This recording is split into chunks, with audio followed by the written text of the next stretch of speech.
A Santa Casa de Misericórdia Dona Carolina Malheiros, instituição centenária de São João da Boa Vista, passou por transformações significativas em 2025. A reforma e ampliação do centro cirúrgico, concluída em dezembro, representou um investimento de aproximadamente R$ 1.400.000. O projeto ampliou a capacidade de atendimento, modernizou equipamentos e reforçou a infraestrutura para procedimentos cirúrgicos. Para falar sobre esses e outros avanços e os planos futuros da instituição, recebemos hoje Márcio Francioli, vice-provedor da Santa Casa. Márcio, seja muito bem-vindo, obrigado pela sua presença mais uma vez aqui para prestar contas à população do trabalho da provedoria da Santa Casa Dona Carolina Malheiros. Seja bem-vindo. Aliás, sou eu que agradeço, em nome da mesa diretora, essa oportunidade de estar falando com você. Muito obrigado. E muito obrigado a todos que nos assistem, essa chance de poder mostrar os números da Santa Casa e tudo aquilo que a gente tem e pretende se fazer. E o momento é esse, né? O momento de balanço do ano, de refletir sobre o que foi feito, o planejamento que foi estabelecido, o cumprimento de metas. O que é que você destaca desse ano de 2025, Márcio? Magalhães, o número de procedimentos que foram feitos dentro do centro cirúrgico e do momento que ainda nós atravessamos da reforma, vamos falar sobre ele. Nós fizemos esse ano de 2025 uma média de 450 procedimentos dentro do centro cirúrgico mês. Então, é muita coisa que se faz diariamente, principalmente os casos de urgência e emergência, uma média de 12 casos por dia que isso acontece. Então, isso movimenta muito o hospital e o hospital está ficando pequeno já para o tamanho de São João e região. Então vamos falar da reforma do centro cirúrgico, né, da ampliação. Foi a meta do ano mais importante que vocês cumpriram? E o quanto a Santa Casa investiu nessa obra e o quanto ela vai ser importante para os próximos anos da Santa Casa? Então, nós entregamos agora, o dia 19, a conclusão da obra. O centro cirúrgico, ele tinha 45 anos que só passava-se uma tintinha nele e tal, quer dizer, não tinha uma reforma, não tinha uma revitalização, uma ampliação. O que foi feito, o projeto feito começou-se em abril de 2024. Então, podemos dizer que 1 ano e 8 meses fazendo isso. Nós ampliamos uma sala, hoje nós temos 6 salas cirúrgicas, temos a sala de RPA, que é a recuperação pós-anestésico, com mais 6 leitos e tudo, uma farmácia nova dentro do centro cirúrgico e tudo aquilo que é necessário para que os cirurgiões, os médicos que ali transitam, principalmente os anestesistas, tenham tudo da melhor qualidade. É simples isso? Não. Você imagina fazer uma reforma por fora, fazendo buraco em parede, entrando dentro e se recuperando. A reforma simplesmente ela é a solução? Não. E os equipamentos? Então nós tivemos que comprar carrinho anestésico, mesas cirúrgicas e outros, toda a parte de gases, tudo novo, com vídeos disponíveis, os equipamentos para ultrassom e raio-x dentro do centro cirúrgico. Então tudo isso foi feito com recursos da Santa Casa, recursos próprios da Santa Casa, e algumas ajudas de emendas e também de empresários. Nós estamos concluindo o orçamento, ele fechou em R$ 1.400.000, custou para a Santa Casa essa reforma. E hoje nós podemos dizer que o centro cirúrgico da Santa Casa é um centro cirúrgico de ponta. Em termos de atendimento, o que isso significa? Vocês ampliaram em quanto esse atendimento, a capacidade do centro cirúrgico? Nós tínhamos 5 salas e uma delas não era usada, então nós tínhamos praticamente 4 salas, aumentamos 50% de salas apta a qualquer tipo de cirurgia e isso está dando é frenético a quantidade de procedimentos que se faz. Começa de manhã e vai até à noite. Você faz a conta, o que dá uma média aí de 450 procedimentos cirúrgicos dentro desse por mês. O que dá isso, né? Ô Márcio, e a Santa Casa de São João da Boa Vista, ela tem uma característica regional. 8 cidades. 8 cidades. Aguaí, Vargem Grande, nós temos aqui, enfim, o colegiado da Consórcio Mantiqueira. Mantiqueira. É uma parceria vantajosa para a Santa Casa hoje atender a essas cidades? Olha, aliás, o Colégio Mantiqueira, nós prestamos serviços da alta complexidade. Nem sempre isso é respeitado, de vez em quando chega pacientes aí para a gente que não deveria estar aqui e que a gente também é obrigado a atender, porque se a gente não atender, a pessoa pode vir a falecer ali, entrar em óbito ali. Então a gente acaba fazendo isso. Mas dentro também da especialidade de oncologia, nós atendemos 20 municípios. Então o fluxo de pessoas é muito grande, o fluxo de paciente é muito grande. Isso é bom ou ruim? Para a Santa Casa, em matéria de ganho de tecnologia, de ganho das experiências naquelas especialidades, é muito bom. Mas a questão financeira que é o grande problema. Tá? Hoje, a Santa Casa gestiona um valor de 105 milhões por ano. 75 milhões vem do poder público, que é para esse tipo de coisa. Poder público é governo federal, estadual e municipal. Tá? Então, dentro disso aqui, nós fazemos a alta complexidade para 8 municípios, oncologia para 20 municípios e a média e baixa complexidade para 3 municípios, São João da Boa Vista, Aguaí e Águas da Prata. É assim que ele é dividido. E hoje, a Santa Casa, do jeito que está, ela está ficando estrangulada. Agora, precisaria ter mais recursos para que você pudesse, inclusive, ampliar leitos. Hoje, a Santa Casa tem 171 leitos, 20 leitos de UTI, 17 leitos ambulatoriais, 102 leitos SUS, 102 leitos de quartos, de enfermaria, vamos chamar assim, para o SUS. E o restante é não SUS, que são os leitos que nós colocamos para mais saúde e tal, que completa os 171 leitos. Isso precisa ser revisto e é um projeto que a gente pode estar se pensando na próxima gestão. E qual o custo estimado dessa infraestrutura mensal? Então, o custo SUS, para a gente, nós recebemos esses 105 milhões por ano. 75 é SUS. Esse contingente, ele provoca um rombo para a Santa Casa de 8 milhões. Isso é SUS, ele dá um prejuízo anual de 8 milhões. O que é que repõe esse dinheiro? É o não SUS, esses 30 milhões que a gente tem, que a gente recebe de fazenda, que nós temos, de aluguel, de procedimentos que nós prestamos, do Mais Saúde, que ele que traz um lucro para a gente.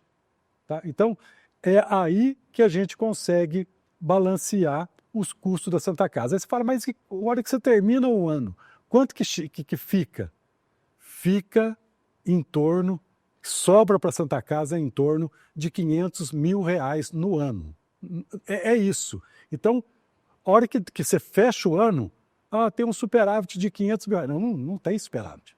É de todo esse dinheiro que vem e é esse dinheiro que nós vamos fazendo essas obras que estamos fazendo. Então chega no final do ano e empata, dá 0 a 0. Márcio, e esses entes, o governo do estado, o governo federal, o governo municipal, eles trabalham, eles repassam recursos para a Santa Casa mediante uma prestação de contas, um custo estimado. E vocês hoje têm condição de colocar isso? Quanto custa um procedimento hoje na Santa Casa? Então, hoje, os custos o dinheiro que entra, que nós falamos que é principalmente do governo federal e do governo estadual, são pós-serviço prestado. Então você presta o serviço e depois você recebe. Tá? Então o pessoal fala muito, porque veio aqui o SUS Paulista. O SUS Paulista, lá atrás, era o pós-Santa Casa, a gente já recebia um valor fixo. Hoje não tem mais fixo. Se você fizer, você recebe. Se O você SUS paulista é por produção. por produção. Se você fizer, você recebe. Se você não fizer, você não recebe. Por isso está cheio de Santa Casa quebrada por aí. Porque não consegue fazer todos aqueles procedimentos. Então, você fez uma pergunta, eu vou te dar aí um exemplo. O parto, que é uma coisa normal. Santa Casa hoje, São João da Boa Vista, tem um número de aproximadamente 100 partos mês. Mais ou menos é isso que acontece. 90% disso é cesárea.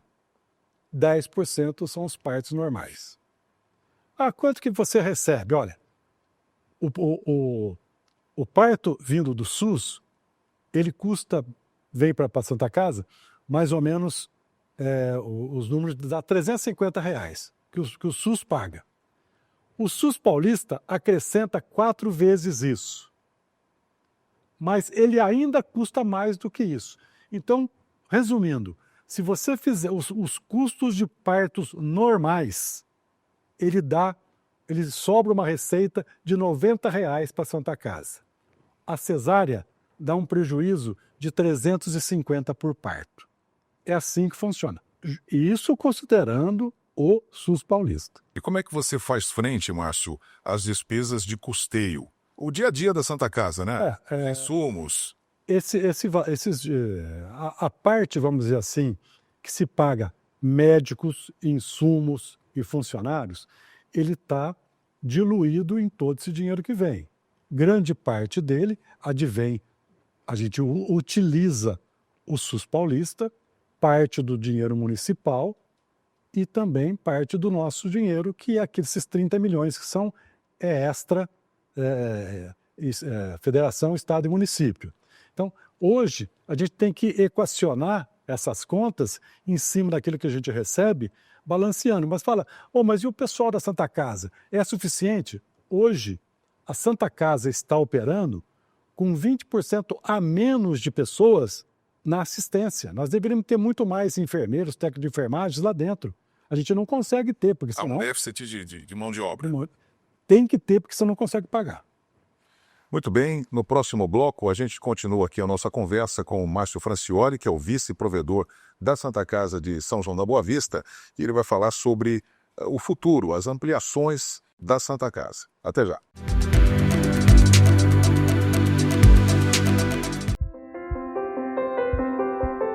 A cada momento, em cada passo, nos fazemos presentes. Estamos em 11 cidades do interior paulista, transformando a vida de mais de 67 mil pessoas.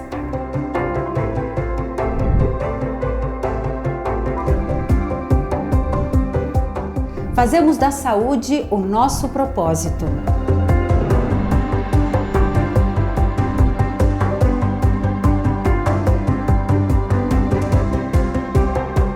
Nós somos a presença que transforma. Nós somos a Unimed Leste Paulista.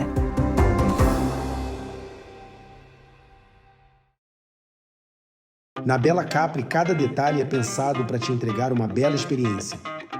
Sabor feito à mão, com agilidade e tradição. Pizzas a partir de R$ 49,90, peça com facilidade e rapidez pelo nosso aplicativo. E toda terça você aproveita 30% de desconto. Baixe o app e aproveite. Bela Capri, Avenida Durval Nicolau, 996. Entregamos para toda a cidade.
Você está acompanhando o Região aqui pela TV União, em sinal aberto e digital para todas as cidades da nossa área de cobertura e também nas redes sociais.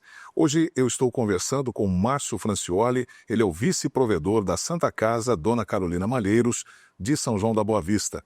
Prestando contas do ano de 2025, o Márcio aqui já fez uma série de comentários sobre as finanças da Santa Casa e agora nós vamos falar sobre a expansão da Santa Casa, considerando aqui o centro cirúrgico, que foi a obra principal do ano de 2025, começou lá em 24, mas foi concluído agora, consumiu R$1.400.000, mas você tem planos, né? A provedoria tem planos de expansão. O que hoje está estrangulando essa intenção de expandir a Santa Casa? Aliás, nós falamos os números que nós temos, esses leitos e a quantidade de pacientes que passa dia ali. A Santa Casa necessita urgentemente de uma ampliação de leitos de enfermaria.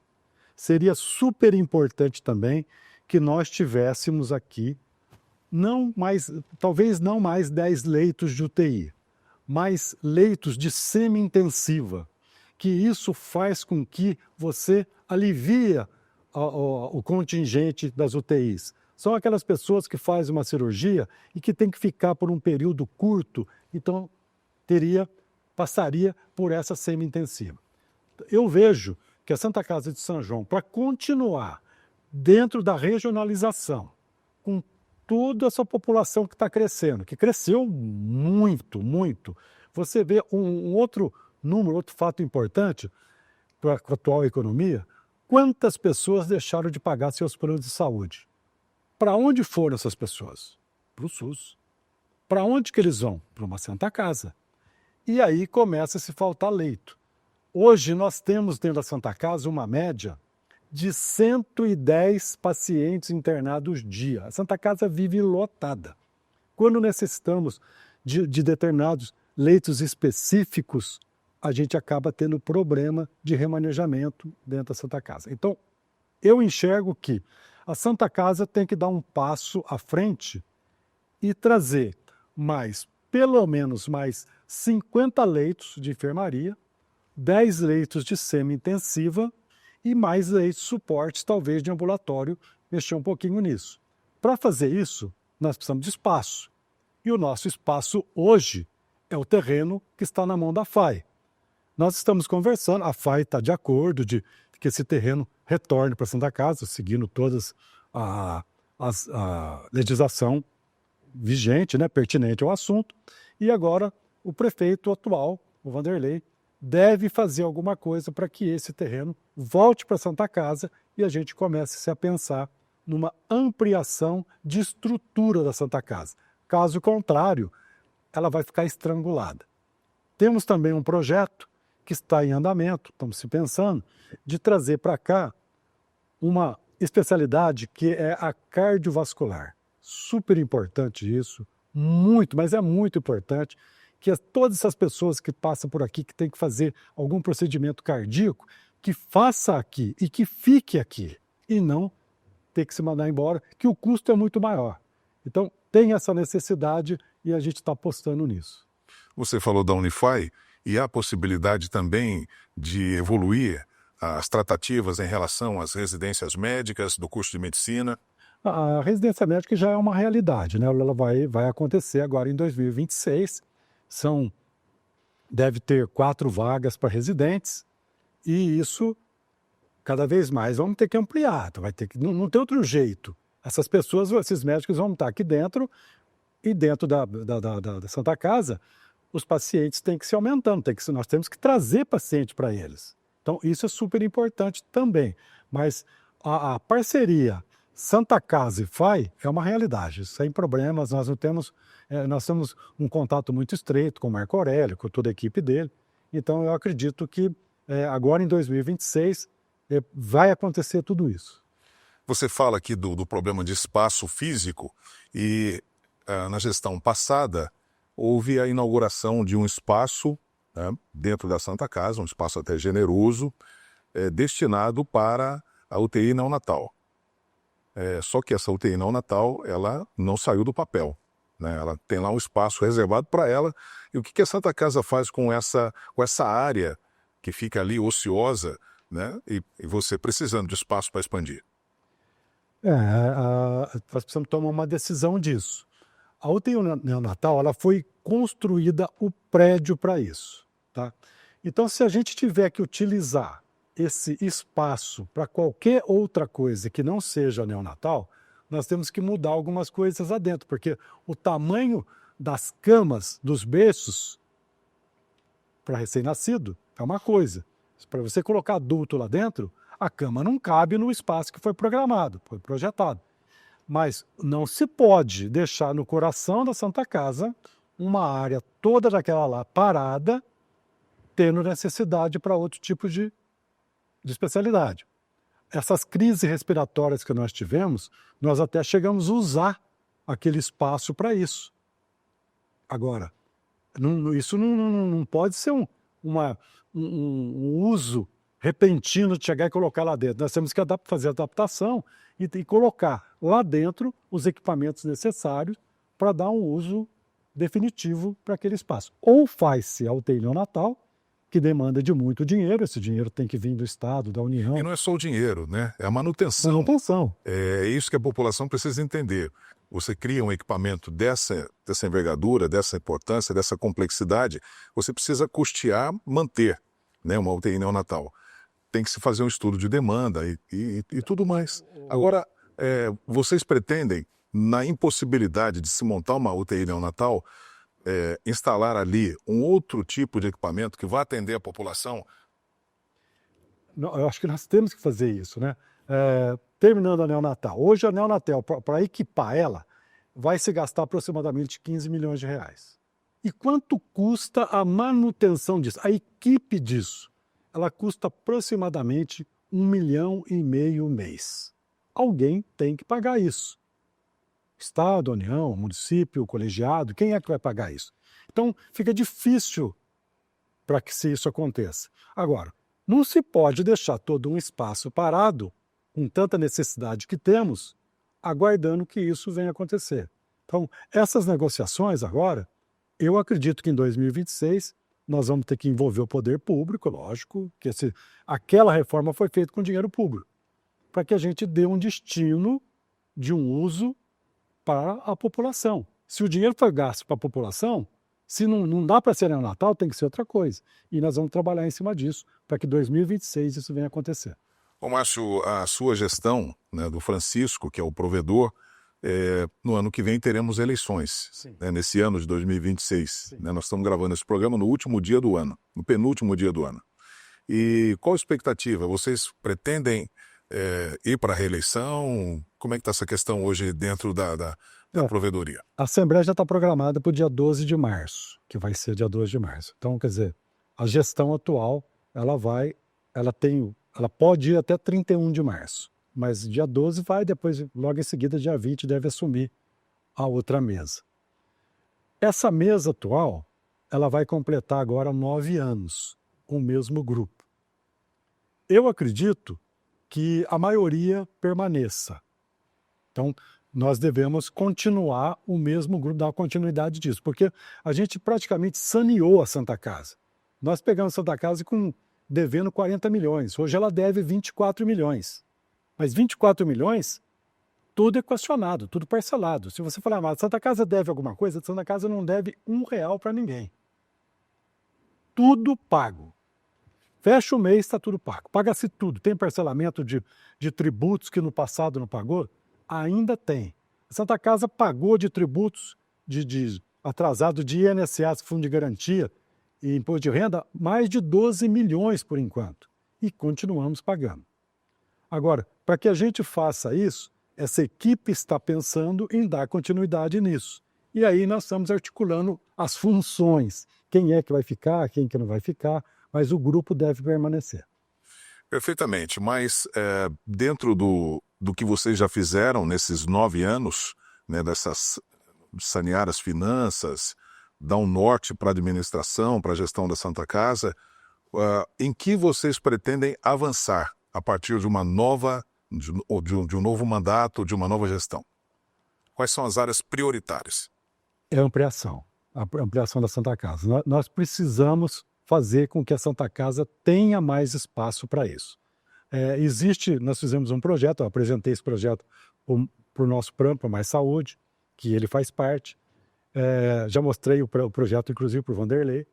E nós devemos fazer alguma coisa para que se junte. Hoje nós temos 2 UTI, 20 leitos, UTI 1, UTI 2. Junte-se as UTIs, fica uma só, e naquela que ficar vaga, fazer aquilo que eu disse para você, uma semi-intensiva, não mais 10 leitos. Então, e aí, nesses locais que vão vagando, a gente faz adaptações para leitos. E na UTI neonatal, nós temos que fazer alguma coisa para ampliar essa possibilidade de leitos, de enfermagem, de cirurgias que são feitas de curto prazo, entra ali e sai, né? Que é a Delclin, né? Que eles falam, entrou hoje, sai para lá, um instantinho sai. Então, esses espaços têm que ser para isso. Essa vai ser a meta inicial da próxima gestão. Houve, durante a pandemia, uma suspensão das cirurgias eletivas. Sim. E você ficou com isso represado e agora há uma demanda muito grande, né, de cirurgias eletivas. Então, qual é o planejamento nesse sentido para reduzir essa fila das eletivas? As cirurgias eletivas, hoje nós estamos fazendo uma média de 100 cirurgias mês das eletivas. O grande gargalo está na ortopedia. O grande problema é a ortopedia. Por quê? Porque grande parte delas tem a questão das próteses, que tem um custo elevado e tal. Então, isso tudo tem que ser feito com recurso. Ainda assim, em 2025, fizemos alguma coisa com algumas emendas que vieram. A gente canalizou para junto com a prefeitura, lógico, sempre junto com o Departamento de Saúde, a gente canalizou para isso. A ideia é fazer com que, agora, com o centro cirúrgico em pleno funcionamento, né, nós entregamos dia 20, as 6 salas prontas, a fazer um pouco mais de cirurgias durante o ano de 2026. Para isso, talvez tenha que se dar uma ampliada nas equipes lá dentro. Tá? Hoje a nossa equipe de ortopedia são 8 médicos de ponta, são 8 médicos especialistas e que fazem tudo lá dentro. Então, esse foco vai ter que ser dado nas cirurgias eletivas para que ela caminhe com um pouco mais de velocidade. Mas não é tão simples, conforme você disse, não é tão simples assim vencer esse obstáculo. São anos de cirurgias paradas, né? Ficou parado ali 2 anos e agora vem se fazendo e a quantidade é muito grande que nós temos na fila. O grande gargalo são as cirurgias ortopédicas. Uma mensagem final aqui do vice-provedor, que representa o provedor hoje aqui nessa entrevista, aos funcionários, né, da Santa Casa, aos colaboradores, às pessoas que estão ali no dia a dia e que têm a missão, né, de manter aquele hospital funcionando. Qual a sua mensagem? Hoje nós temos 750 funcionários CLT. Temos mais ou menos uns 150 médicos e mais todo aquele pessoal que a gente tem, são os contratos de prestação de serviço, são os nossos parceiros. Então hoje circula na Santa Casa tranquilamente 1.000 pessoas, 750 funcionários. A gente tem falado muito sobre isso. A gente precisa do engajamento de todas essas pessoas para trazer cada vez mais uma qualidade no serviço, prestando uns serviços de excelência, que os nossos médicos são médicos de excelência, e você vê que essas pessoas, os pacientes, elas transitam por ali e não tem retorno. Isso é uma grande coisa, porque os procedimentos são feitos com muita qualidade, mas nós precisamos do engajamento de toda essa população para que a gente consiga ampliar aquilo e trazer um serviço maior e de melhor qualidade para a população. Esse é o objetivo da futura gestão que vai assumir a Santa Casa por mais 3 anos. Márcio, muito obrigado pela presença, mais uma vez. Eu que agradeço você, agradeço a todos que nos assistem e conto com vocês, a população. São João da Boa Vista tem uma população que adere à Santa Casa. Quando a gente chama essa população para dentro de Santa Casa para contribuir, isso acontece. E a gente vai fazer isso novamente no ano de 26, 27, 28 aí, para que a gente consiga melhorar, que a Santa Casa, ela não é da administração, a Santa Casa é da população sanjoanense. É uma instituição do povo, que está ali para servir o povo, né? Quem usa o SUS. E é para isso que nós estamos lá sempre disponíveis. Muito obrigado a todos vocês. E de nossa parte aqui da TV União, nós desejamos um feliz 2026 e um ano de muito trabalho para todos. Muito obrigado. E o Região vai ficando por aqui. Um grande abraço e até o próximo programa.